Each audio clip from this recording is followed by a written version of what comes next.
scrutin combiné du 20 décembre 2023 pour le compte de la mission d'observation du Conseil national de la jeunesse. Mise en contexte.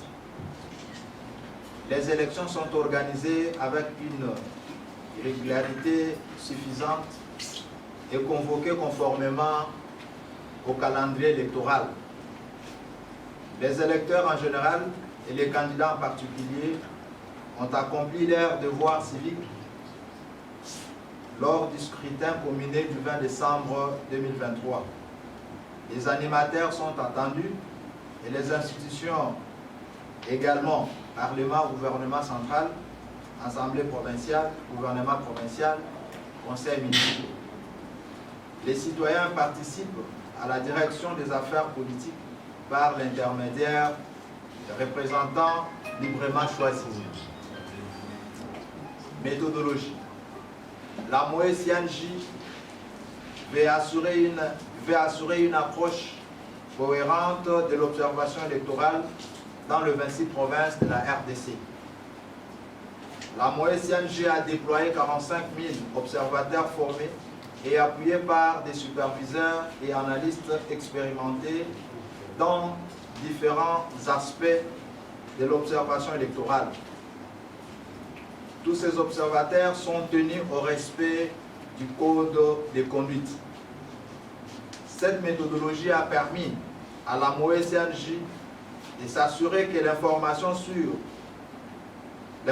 sur la conduite des scrutins du 20 décembre 2023 et sur d'autres indicateurs de l'environnement démocratique est reliée de matière systématique par des observateurs.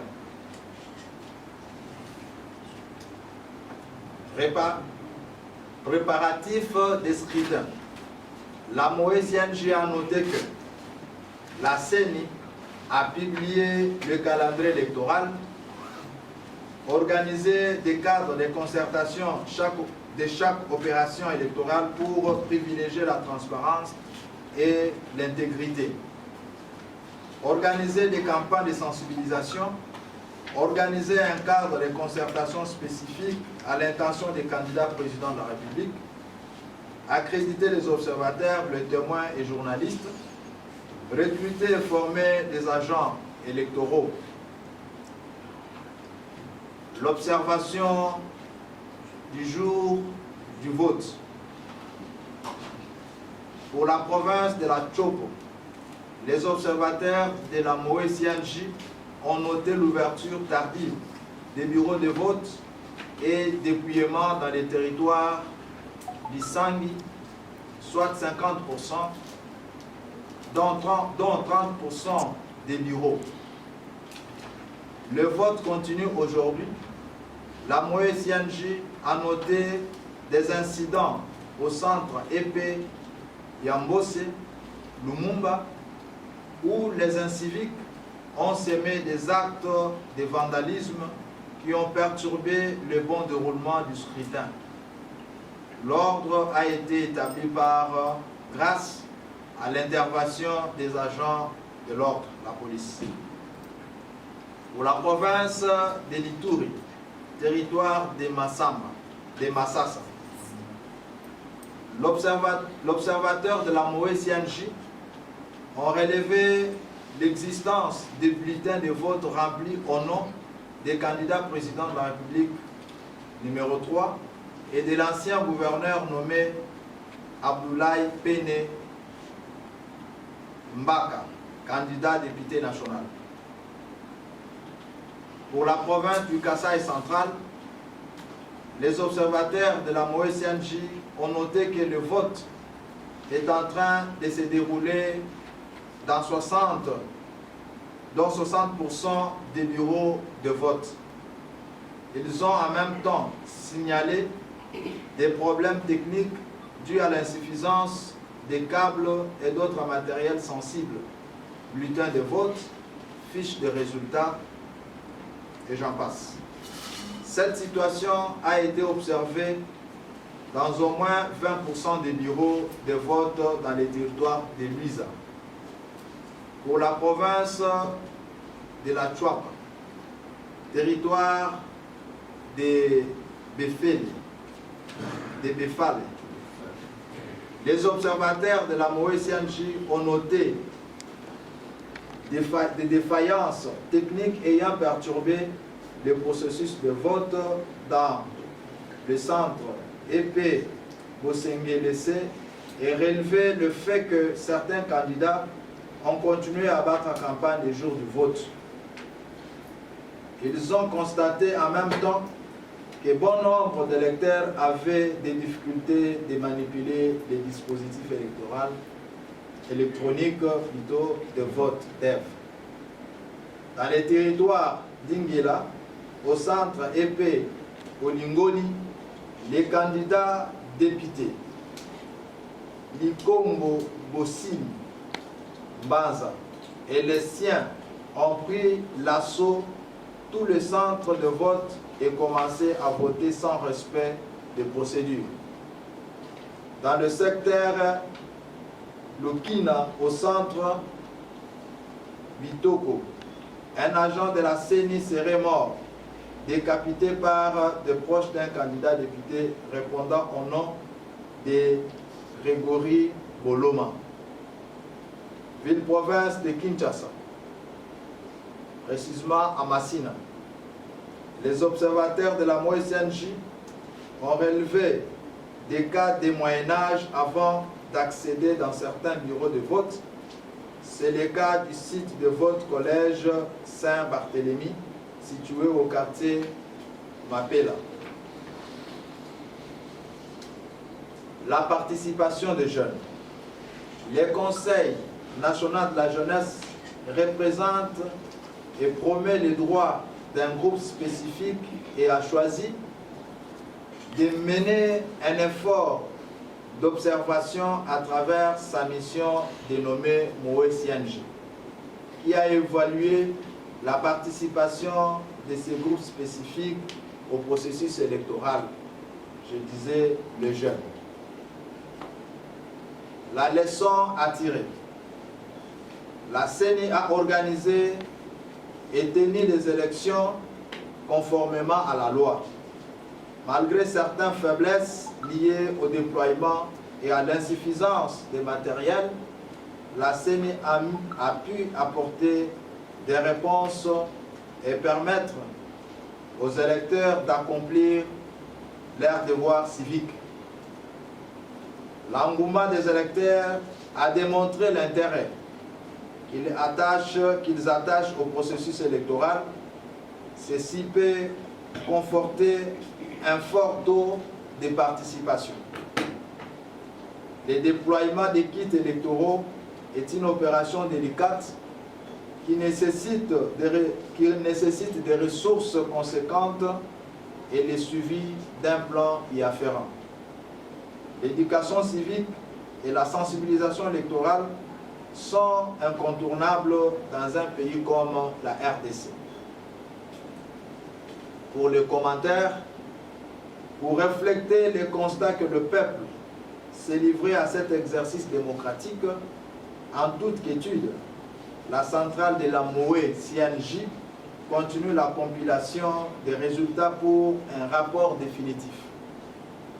Elle constate à ce stade que les élections du 20 décembre en RDC ont été marquées par une appropriation effective par l'ensemble des parties prenantes, marquée par un engagement civique remarquable. Bien que des défis aient été rencontrés, le processus électoral a démontré la résilience de la démocratie congolaise. Il est impératif de tirer les leçons de ces scrutins pour consolider les fondements démocratiques et garantir la crédibilité des futures élections et consolider notre jeune démocratie. J'ai dit. Déclaré par ici que la Moé-Sianji a déployé 45 000 observateurs et que les moyens y afférents. Donc je suis en train de répondre d'abord à la dernière question pour pouvoir répondre à la première parce que apparemment ce sont des questions presque similaires. différencie justement par la position que vous voulez. Mais à ce qui concerne les déploiements des 45 000 observateurs par la MOE-CNJ, mais justement aussi les moyens qui se sont mis pour cet déploiement, le Conseil national de la jeunesse, qui est en même temps les chapeaux de cette mission d'observation électorale, a un réseau très représentatif sur toute l'étendue du territoire national. Ce qui prouve à suffisance de notre capacité de déploiement qui ne nous a pas demandé assez d'efforts. Je souligne par ici que nous avons les bureaux du Conseil ou la représentation du Conseil national de la jeunesse dans les chefferies, dans les regroupements, dans les territoires, dans les communes, mais également dans les villes et provinces. Et que c'est justement les personnes qui habitent localement dans ces milieux de vie, jeunes, qui sont engagés au Conseil national de la jeunesse, qui font ce travail d'observation, qui aide pour la première fois dans l'histoire de notre pays de voir la jeunesse être engagée vraiment d'une manière particulière et personnelle et observer les élections. À ce jour, j'ai bien souligné pour répondre à la première question, j'ai bien dit ici que c'est une déclaration préliminaire, c'est un rapport préliminaire. Au regard, nous avons dans notre déclaration préliminaire relevé justement les irrégularités constatées dans l'exécution du scrutin. Nous avons, à partir d'ailleurs de la déclaration d'hier, nous avons présenté un tableau qui énumérait un faible pourcentage dans l'ouverture du bureau de vote, parce que nous avons estimé pour la ville-province de Kinshasa que 65% des bureaux ont ouvert avec un grand retard.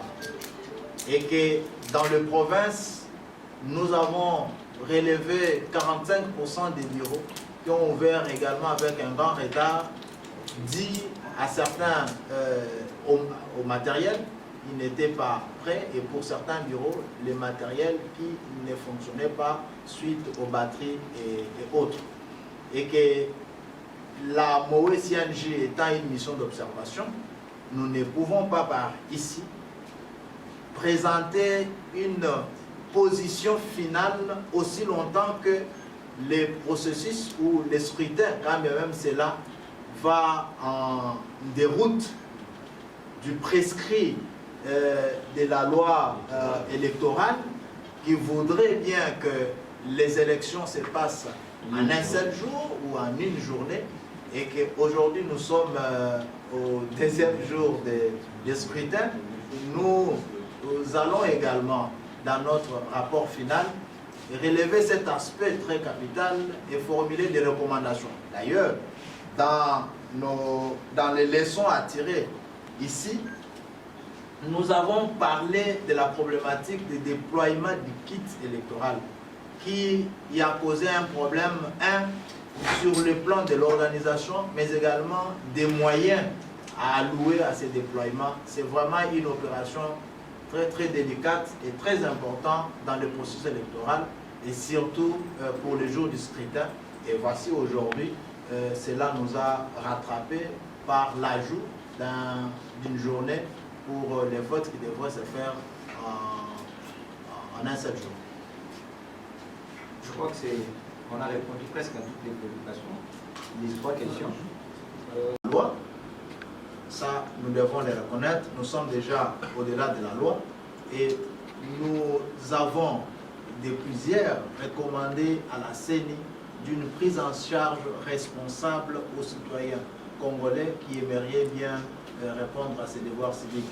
Et que pour ce faire, au regard du travail, un grand pourcentage des électeurs qui ont répondu depuis hier jusqu'à 2 h du matin, et que nous croyons qu'aujourd'hui, la prise en charge totale de tous ces citoyens qui encore sont devant les bureaux de vote sera bel et bien prise en charge par la CENI.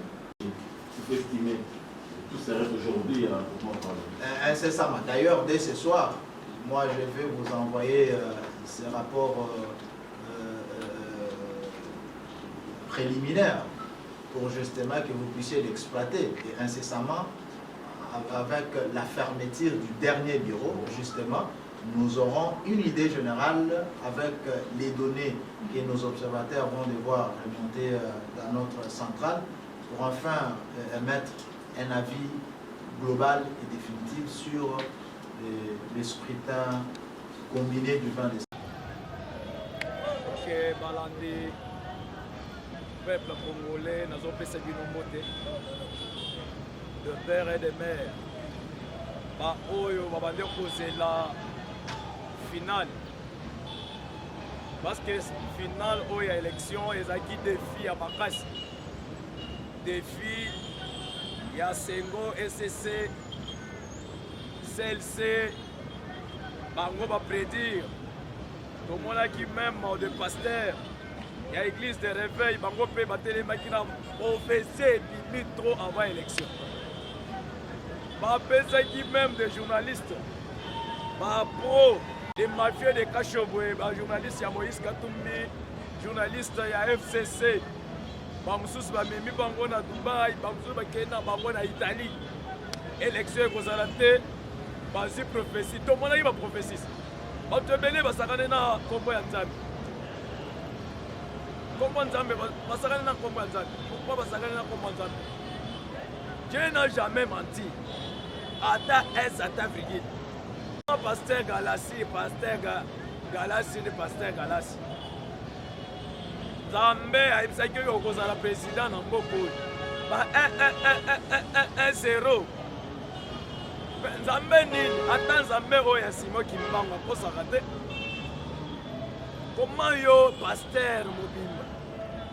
Ozotambola na lokuta. Prophète babimaki awa. Surtout bino ba maman des jeunes. Bao balingi prophétie tala. Dozi bato.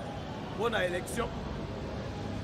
Et le président Félix et le gouvernement Sam 2 bazaïk na concentration à l'élection. Pourquoi communauté? Au moins structure, il y a une communauté internationale visée par l'institution. À ma grande surprise, Chani Azouaki, loi de père et de mère, a mis en haut national. Bango Moïse, na Congo central, on a battu na tableau na Congo. Loi de père et de mère. Ombo Salobaki na déposé l'assemblée. Ba Molière bakanisaki keza moment na bango bazombo. On a balexa. Bango balingaki balexa loi. Mais les lots population bango moko va voter loi. C'est presque Ngamoko lobi avant que na voté. Na lubi fona sillonner na le kabanda c'est les mbao. Na ke côté awa na Kasavu. Na leki na keli mete na mati chang. Oya memakinga na moto to bande kotambola dans chaque centre. Na lungo kuna na chango na mati côté aéroport na ke terre jaune. Na commune na terre jaune. Ngamoko na découvrir la population bango moko na kacha ko sécuriser. En cas d'erreur que machine est sali bêtise, population va récupérer, va déstabiliser machine va commis à Moïse. Va pénaliser même l'église catholique. C'est pourquoi boyoka ki 5 lelo société privée ya Union européenne ONG o ya bimaki azo regretter, c'est hors la loi nini Kadima aziba matériaux à quelque chose na école militaire. Bolinga yiba kwa c'est pas na bino boza ba machine obo bosenga bosali pe commande na Corée. Obo tricher qui que numéro 20 Moïse a komaki numéro 20. Sengo boyeba bien que catholique boyeba bien que kanda ya Simon Kimbangu boboma ezana mutu ya ba panafricaniste. Les lots qui vont mettre dans la population, surtout Bino Batia FCC, 18-20 ans, vous gérez, vous ibi, vous créez un compte carte ya retirer 50 000 $ par mois. Place que botonga ata banzela botonga bilo msusu. Ata projet ya 145 territoires au président Félix Abimisi. Bosali projet Kingakati. Bobomizo. Bomemi yango na Kingakati. Sinaye. O babande kozambo. Mena bocha na mutu ke boyebela. Leader aleki. Article 64 bino bozaka tia koloba o article 64 et to koloba to mobiliser population ni bino boko mobiliser. Muto ya koki ko mobiliser population. Population ye moko se mobiliser. Quand on a témoins. Na leki côté ya Tchango. Bana Tchango to comprendre que bana na ba de sala ba théâtre. Na moko na zo le côté ya ba centre. Au moni moto à l'équipe bien lost. Au tale kaka do lemon a yemo noir. Vous avez voté na on a voté numéro 20. Vous sentez que bango nyos ka voté numéro 20. Dans les côté ya ba pharmacie ba centre de santé. Ceux qui m'ont zo belle, ceux qui a cité la fois ti beto 3 fois ayoki bien. Lobi ezaki journée moko. Vous devez comprendre que c'était Dieu lui-même sur la terre. Marangweleka kilobi, et ça sentiment, ça c'est l'indépendance totale à RDC. L'indépendance à RDC. Attends, mon côté à côté au bloqué du sud.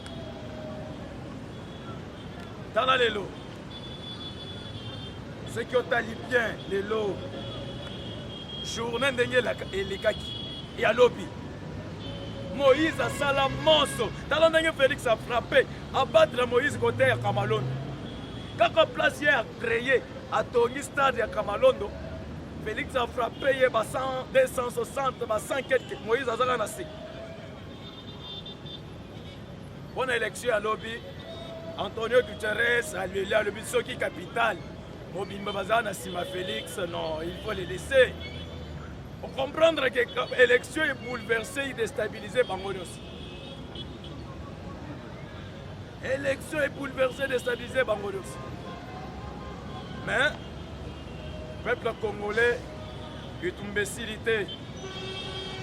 Lobby, vice-président Yasseni, a lobby a publié les résultats provisoires. Toujours Senga Peter Kazadi. Soit à disposition. Parce que tu as dit que Trésor Poutou, c'est lui le gendarme, il y a Moïse Katumbi, vous avez financé. Bakuluna, na ba mercenaires, bango batiki côté ya Tchango. Ba pesi bango ba machette. C'est pourquoi toujours Senga Peter Kaza s'intéressait ming. Sauf le colonel Abolo pour un colonel Joseph Kabila. Comment vous pouvez confiance? C'est un barbare qui a créé un trouble à côté. Jour le président Félix Azokende, pour la sortie officielle de la campagne, colonel Bolok, Oya Chang, Toyoka qui va dire que Makamboa va venir au Sala. Attendez que la police va déranger la population va venir au Matawa qui est dans le stade. Ministre intérieur Peter Kazaki, c'est le moment quand il fallait mettre tout le et Outaki Tiriki. Va déployer en haut. Kobanda Debono, 10 côtés Yamalou. Les policiers n'ont pas de ça à la patrie. C'est le moment.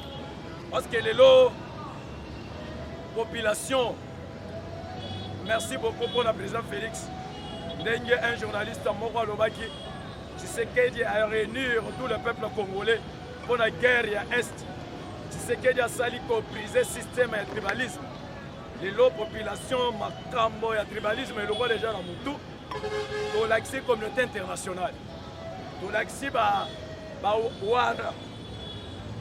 Ouara, au lobby qu'il fallait passer les sous-élections. Passer les deux ans, passer l'élection. Ouara, c'est comme si tu étais au Sénégal. Au lobby, aux apagnes, ok, pour nani a voté, on a bandou. Attends, Moutou. Moïse a voté. Parce que tu as dit que Katanga va déstabiliser RDC. Mais bakongo bane kuna Tshisekedi aza neve ya Mwanasemi famille mobimba kuna 92%. Dozi Bandundu 98%. Grand Kasai kuna te kuna ezakaka peut-être 99%. Dozi mena Goma bango moko kaka Chilombo na place Masisi ba voter te ba bande ko belela ke ba voter Chilombo. Les Wazalendo ba mobiliser famille na bango na niveau ya campagne. Donc on le bela bino to mo na place bino ba ke fraude kozala. Yangwana bazo exposer ke bokende bino mo na seni na miso ba témoin na bino. Tozo sepela mingi pona ba diaspora. Bino ba Roger Luma. Madame business. O makambo sali kuna après. To sepeli makas nenge tous les diaspora bazwa kiangura. Bazwa ki makambo élection na maboko. Pona relakisa Moïse aza étranger.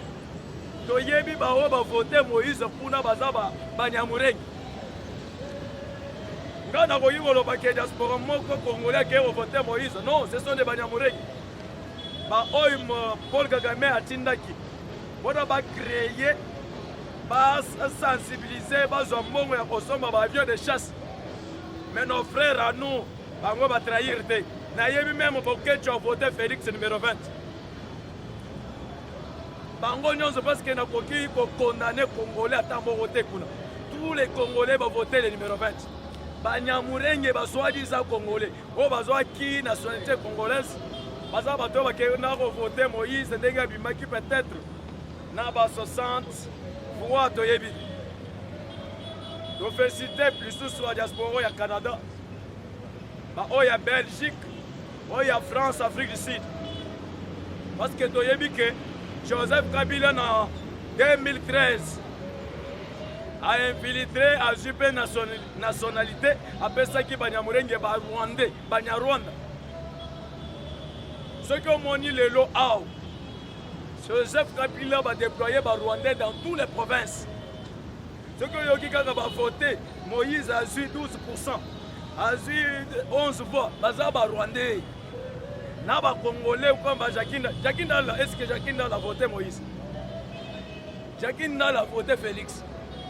Francis Kalomio a traître. Ozon Yambon et Moïse, mais vous votez Félix. Bon, on va faire ça. Olive, yo, mobile na yo za Rwandais, yo qui vous votez Félix Ndengeni. Vous êtes hypocrite. Madame Tamponier a géré moi sinaye. Abano gérer parce que basona ki na ndako na mwasi. Mwasi ngana zo kende voter Félix. Ceux qui ont voté Félix sont divorcés. Matata telemi na mesa zo tala mwasi na yende ngi azoko. Journée lobe izaki et créer trouble na kati ya ba foyer ya ba ennemi. Je te mets en garde nani Jean-Claude Gatende. Yo Monique ndenyo zana on chaîne à bino ya droit de l'homme composé par ba impérialistes. Vous allez chaos. Pourquoi Joseph Kabila bomioté? Parce que vous avez nasi. Prix Nobel on va passer onani Burundi onani. Mukweke bana bango. Ah, Mkwantombo Félix Lazano force ya uzana. Na Bukavu a frappé les sous Mukweke. Et soit disait pas na bango, ils pas na binote pas ba habita Queens. Mais pour l'élection et pessimisme attirance na population. Pourquoi t'as un transport au sentier la carte de transport population numéro 20. On a voté numéro 20. Avant politiciens, des politiciens créer une division dans la population. Vous continuez dans la polémique, tribalisme. Mais les lots, échanger carte. Échanger carte de la population, on a voté numéro 20. Balouka a voté la modèle qui a voté numéro 20. Ah, non, oh, tu peux voter numéro 20. c'est quelle puissance au président Félix Asali que population va voter l'amour et la patrie.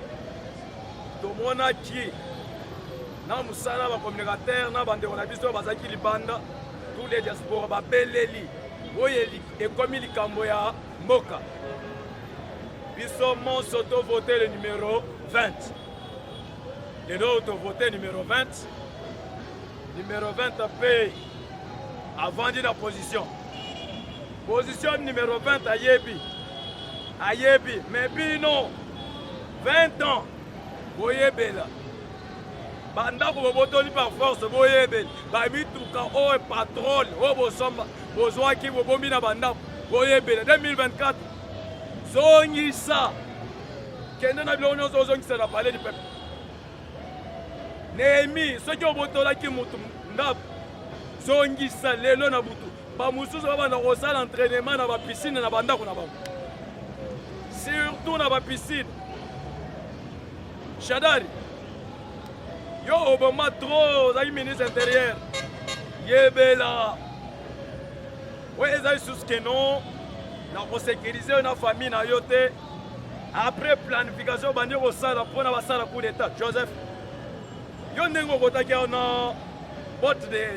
de plastique na sachet ya eau vive de tricot mino ebimaki boye elongo ezaki boye ya moke obanda olata conseil national bango Moïse na Congo central baona babandi na batre na tableau na bakongo loi de père et de mère ombo salobaki na kodéposer na assemblée ba Molière bakanisaki keza moment na bango bazwa mbongo bona balekisa bango balingaki balekisa loi wana mais lelo population bango moko bavote loi c'est presque nga moko lobi avant que na voté nalobi fo na sillonné na leka bandala selembao na ke côté awa na Kasavu na leki na ke limete na mati chango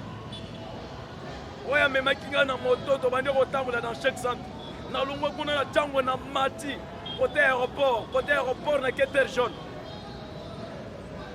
na komi na terre jaune nga moko na découvrir population bango moko na kati ya kosécuriser en cas d'erreur que machine esali bêtise population va récupérer va déstabiliser machine va ekomi ya Moïse va pénaliser même l'église catholique. C'est pourquoi boyokaki 5 ans lelo société privée ya Union européenne ONG oyo abimaki azo regretter c'est hors la loi nini kadima azwi ba matériaux ake kokoti na école militaire bolingaki bakwasa epa na bino bozwa ba machine oyo bosenga bosali mpe commande na Corée oyo botrichaki ke numéro 20 Moïse akomaki numéro 20 sengo boyeba bien ke catholique boyeba bien ke kanda ya Simon Kimbangu boboma eza na mutu ya ba panafricaniste lelo soki bomeka boza na population nini surtout bino bato ya FCC 20 ans bobi bogere boyibi bocréer bacompte carte ya koretire $50,000 par mois place ke botonga ata banzela botonga biloko mosusu ata projet ya 145 territoire oyo président Félix abimisi bosali projet kingakati bobomi zo bomemi yango na kingakati na ye oyo babandi kozwa mbongo mena botya na motu ke boyebela leader aleki article 64 bino boza kati ya koloba o article 64 e tokoloba tokomobilize population nini bino bokomobilize moto oyo ekoki komobilize population ye moko ase mobilize yo naza témoin naleki kote ya chango bana chango tocomprendre ke bana wana babandi kosala batéâtre nga moko nazoleka kote ya bacentre omoni moto à l'équipe bien lost. Au Talekaka, dans l'Emonaïem noir. Vous avez voté, on a voté numéro 20. Vous sentez que Bango Nyos a voté numéro 20. Dans les cas votés à la pharmacie, centre de santé. Ceux qui m'ont belle, ceux qui ont cité la Fati, Beto 3 fois, ayoki bien. L'objet est qui journée moko. Pour comprendre que c'était Dieu lui-même sur la terre. Marangweleka qui lobby. Et ça sentiment, ça c'est l'indépendance totale de la RDC. L'indépendance de la RDC. Attends, mon côté à côté au bloqué du sud. Dans les lots. Ceux qui ont tali bien les lots. Journée de les kaki. Et à lobby. Moïse a sala monso. Dans le Félix a frappé. À battre Moïse côté à Kamalondo. Quand on place hier à créer à Tongi Stade à Kamalondo, Félix a frappé il y a 260, 100 quelques. Moïse a zala nasi. Bonne élection à lobby. Antonio Guterres a lui le but qui capital. Mobimba Bazana Sima Félix, non, il faut les laisser. Pour comprendre que l'élection est bouleversée et déstabilisée Bangolios. L'élection est bouleversée et déstabilisée Bangolios. Mais, le peuple congolais est une imbécilité. Lobby, vice-président Yasseni, un lobby a publié les résultats provisoires. Toujours Senga Peter Kazadi. Soit à disposition. Parce que Toyebi qui est trésor Poutou, c'est lui le gendarme ya Moïse Katumbi. Ozaka to financer. Bakuluna na ba mercenaires bango batiki côté ya Tchang. Ba pesi bango ba machette. C'est pourquoi toujours Senga Peter Kaza s'intéressait ming. Sauf le colonel Boloko Anaza, colonel Joseph Kabila. Comment vous pouvez confiance? C'est un barbare qui a créé des troubles à côté. Jour président Félix Azo Kende, pour la sortie officielle de la campagne, colonel Bolok, Oya Chang, Toyoka Kiba, Tinebiso, Makamboa, Banyo Sala. Atindaki la police, pas déranger la population, Banyo Matawa qui est dans le stade. Ministre intérieur Peter Kazadi, c'est le moment, quand il fallait que Turquie va déployer en haut. Kobanda Debono, ti côté Yamalou. Les policiers n'ont pas de structures russes. Aucun ont signé pour ne pas frauder. Imaginez, tu sais que du gouvernement, ils ont signé avec Spinazi. C'est très difficile. Structure on a déstabilisé le serveur. Dans la confusion de côté par la ville. Confusion côté. Serveur, vous tentez si c'est 3000 acteurs. Vos mecs qui vont personne après bailler pour rejeter Bino. Pas repousser. Moïse, Kadima est meilleur que les cas. PDO, papa, Oyo, Moutumabe. Oyo, il y a carré minier, va confisquer comme un rebelle. Bino, Bozela. Moïse, il va étudier à Zakatagotanga. Koyoka koma kobeta AK-47. Et de deux, solo lana papa na bino Paul Kagame. Depuis que le président Félix a sali jusqu'au dans Sainte-Thérèse, discours à lobby, le 20 décembre, attends le 20 ans, ceux qui n'ont eu qu'à tabal mokwe matil kolo et kwei. Na rotina ba soldats. Attends Forteresse na rotina bangote. Mais na revendre à partir d'ici chez nous. Rwanda est comme poudre. Voyez bien pour nous, Félix Alobaki bon. Azotambo la peine mallette sophistiquée. Dernier Poutine à Tambour. Toromi peine Satan à 47 hours. Oh Félix Azotambo la langue. Ce qui a bandit à Bimiska ordinateur n'a appuyé. Kuna na Rwanda pour Kagame. Akima Kotizam. Makamugeto Tina Lizulu Basoda Bakende Kofunda Muna Force Terrestre et Osanate. Paul Kagame a belé les partenariats le bi a tapiné ya vélo. Il est laté. ceux qui pinent les lits, c'est que tu as commis déjà tes tirs. Bisognos to wokufa ao. Silence et quota. Na William Mawito abandia ko sala ba bêtise. Orgueil quoi. Tu sais que j'ai précisé bien même à la Top Congo. Pourquoi Bobangaki? Binono so Bobangaki. To sala élection. Mais ba gendarme oya bino baza ao, bazo ko sabino. Ba sala ma ba théâtre ya pamba. Christian Bosembe. Fongola Pemis, Ndengo Sali pona Peter Chan. Sala pe ceux qui Jean-Marie Kassamba, Sali Betis, Kanga Télé 50. Au Monica Bango Mongo Bango composé au carte internet. C'est que dia le système de carte internet. Pour ça la monso ba carte internet ba tika raté. Dozo me mabino. Dozo me mabino Tina Suka. Article 64 Obino Bolobaki. Que PPRD bino pour mobiliser la population. Tozo senga famille o azana mwana na ye o azo kimi na simatu mwa mbongo ya ba $10 9000 yebsan de kona yo vanda na ndako ceux qui ont moni ba tu peux perdre ensemble à Moïse va faire mbongo zoa mais kokende te parce que article 64 wana ko baluka bana bino bako tumba ba mususu muto ya zana population c'est Félix ceux qui bomeki catholique